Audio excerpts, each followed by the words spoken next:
আমাৰ মানে এই যিটো ড্ৰেইন, এই ড্ৰেইনটো আমাৰ পানীটো জমা হৈ আছে আজি বহুত দিনৰ পৰাই, মানে পানীটো ওলাই নাযায়। আজি 3 দিনমানৰ আগতে অখিল গগৈ ডাঙৰীয়া আহিছিলে, তেখেতে চাই পেলাই ক'লে যে মই এইটো চাফা কৰাই দিম।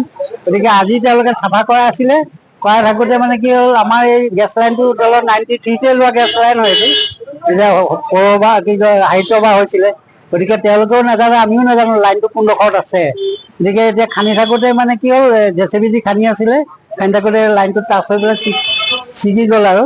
গতিকে সেইকাৰণে ফায়াৰ ব্ৰিগেডো মাতিলে, আৰু তেওঁলোকৰ মানুহ ইয়াত আছেই, যি দুজন মানে গেছৰ লাইনৰ মানুহ, তেওঁলোকে আহি পেলাই ইয়াত থকা অৱস্থাতে এইটো কাট খাই গৈছে।